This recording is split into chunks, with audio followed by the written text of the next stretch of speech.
बड़ी खबर राज्यों से पीएम मोदी ने अपील की है कि हमें देश को लॉकडाउन से बचाना है। पीएम मोदी ने ऐसी अपील की है और लॉकडाउन हमारे लिए अंतिम विकल्प होना चाहिए। कंटेनमेंट जोन से संक्रमण को नियंत्रित किया जा सकता है। कोरोना के खिलाफ बहुत बड़ी लड़ाई देश को लड़नी है। हर जरूरतमंद को ऑक्सीजन पहुंचाने की हमें कोशिश करनी है। जो कदम उठाए गए हैं उनसे ही हालात सुधारे जा सकते हैं। बस जरूरत है कि हम सभी को जागरूक रहना होगा।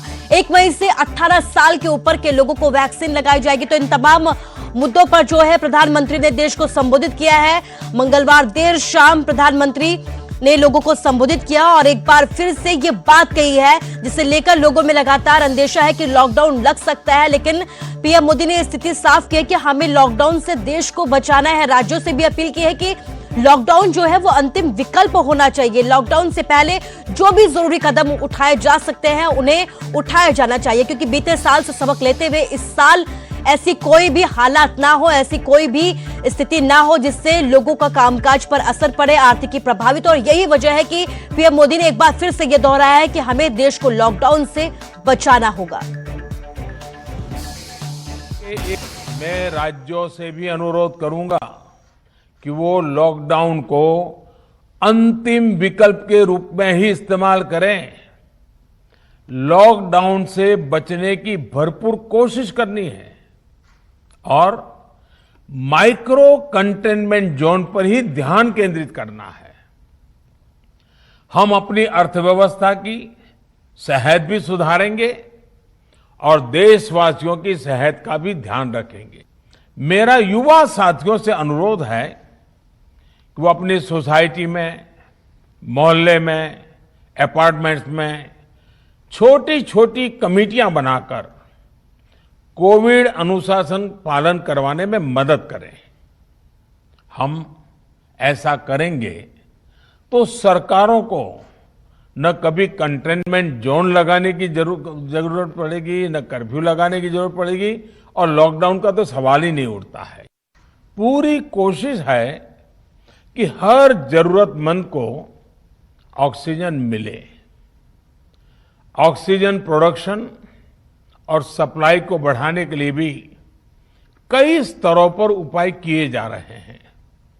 राज्यों में नए ऑक्सीजन प्लांट्स हो, 1 लाख नए सिलेंडर पहुंचाने हो, औद्योगिक इकाइयों में इस्तेमाल हो रही ऑक्सीजन का मेडिकल इस्तेमाल हो, ऑक्सीजन रेल हो, हर प्रयास किया जा रहा है।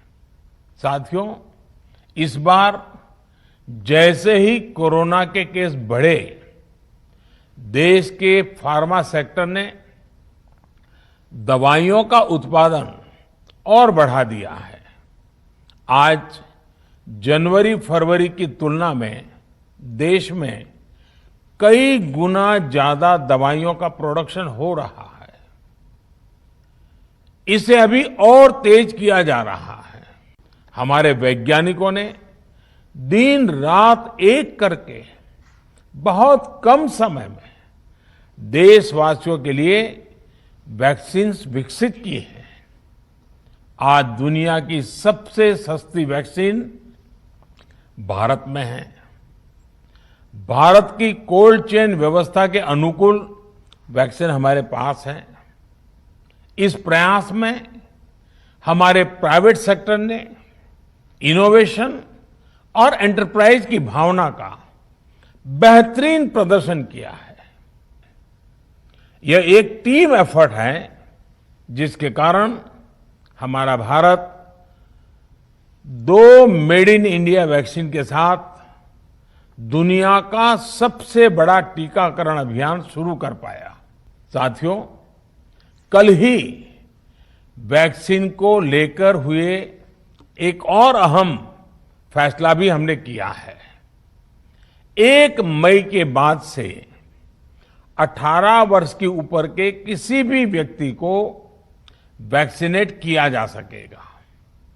अब भारत में जो वैक्सीन बनेगी उसका आधा हिस्सा सीधे राज्यों और अस्पतालों को भी मिलेगा। इस बीच गरीबों, बुजुर्गों, निम्न मध्यम वर्ग के लोग, मध्यम वर्ग के लोग, 45 वर्ष की आयु के ऊपर के व्यक्तियों के लिए केंद्र सरकार का जो वैक्सीन कार्यक्रम चल रहा है वो भी उतनी ही तेजी से जारी रहेगा। तो पीएम मोदी ने वैक्सीन पर बात कही है, ऑक्सीजन पर बात कही है, इसके साथ ही लॉकडाउन पर उन्होंने अपनी बात रखी है कि लॉकडाउन अंतिम विकल्प होना चाहिए। ऐसे में न्यूज 18 भी आपसे ये अपील करती है, ना कोरोना को लेकर घबराएं और ना ही अपनी आर्थिकी को लेकर, अपने कामकाज को लेकर हाँ जागरूक जरूर रहें। इस बीच हरियाणा का आंकड़ा आपको बताते हैं, हरियाणा में बड़ा विस्फोट हुआ है कोरोना का। प्रदेश में 8,000 के करीब नए केस सामने आए हैं। 24 घंटे में 7,811 नए केस मिले हैं। इसके साथ ही मौत का आंकड़ा यहां पर बढ़ा है, 35 मौतें भी हैं। पिछले कल 33 मौतें भी थी और आज 35 मौतें 24 घंटे में भी हैं। 3,367 लोग अस्पताल से डिस्चार्ज हुए हैं। गुरुग्राम, फरीदाबाद, सोनीपत में सबसे ज्यादा केस सामने आ रहे हैं। गुरुग्राम में 2,344 नए केस सामने आए हैं। इसके साथ ही 4 लोगों की मौत हो गई है। फरीदाबाद में 1,245 नए केस सामने आए हैं, जबकि 2 लोगों की यहां पर मौत हो गई है। सोनीपत की अगर बात की जाए तो 607 नए केस सोनीपत से सामने आए हैं। करनाल में 547 नए केस सामने आए हैं। जींद और हिसार में 5 मरीजों ने कोरोना की वजह से दम तोड़ दिया है। करनाल और फतेहाबाद में भी 4 मरीजों की मौत हुई है। तो न सिर्फ आंकड़े बढ़ रहे हैं, बल्कि कोरोना के आंकड़े बढ़ रहे हैं, बल्कि मौत के आंकड़े भी बढ़ते जा रहे हैं। और ऐसे में जरूरत है कि हम सभी को जागरूक होकर चलना पड़ेगा, एहतियात बरतनी पड़ेगी, सावधानी बरतनी पड़ेगी, मास्क पहनना पड़ेगा और सामाजिक दूरी का जरूर पालन करें। लगातार अपील प्रशासन की तरफ से की जा रही है, सरकारों की तरफ से की जा रही है, ताकि लॉकडाउन लगाने की जरूरत ना पड़े। मौत के आंकड़ा जो ये बढ़ रहा है इसको रोका जा सके।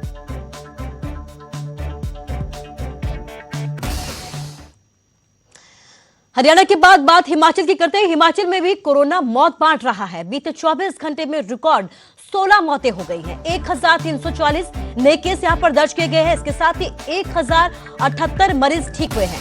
एक्टिव केसों की अगर बात की जाए तो 10,027 तक संख्या पहुंच चुकी है। अब तक कोरोना से 1,206 लोगों की यहां पर मौत हो चुकी है।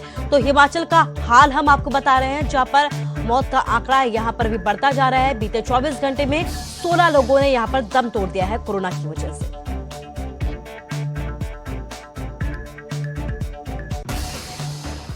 तो कोरोना पर हिमाचल में भी सख्ती बढ़ा दी गई है। शनिवार और रविवार को बंद रहेंगे ऑफिस, शनिवार और रविवार को बाजार भी बंद रहेंगे। Shopping mall, gym, sports complex सभी पूरी तरीके से बंद रखे जाएंगे। दवाइयां, सब्जी, फल, दूध, राशन की दुकानें भी खुली रहेंगी। बसों में 50% सवारी की इजाजत रहेगी। इसके साथ ही शादी समारोह की अगर बात की जाए तो 50 लोगों की लिमिट तय की गई है। होटल, रेस्टोरेंट्स और ढाबे खुले रहेंगे। जो भी जरूरत के सामान है वो खुले रखे जाएंगे। तो जिस तरीके से आंकड़े बढ़ते जा रहे हैं उसी के मद्देनजर हिमाचल में सख्ती भी बढ़ती जा रही है। शनिवार और रविवार को ऑफिस को बंद रखने के निर्देश जारी किए गए हैं। शनिवार और रविवार को बाजार को बंद रखने के भी निर्देश दिए गए हैं। Shopping mall, gym, sport complex को बंद रखने की बात कही गई है। लेकिन हाँ, दवाइयां, सब्जी, फल और दूध, राशन, जितने भी जरूरत का सामान है वो आपको सप्लाई लगातार जारी रहेगी।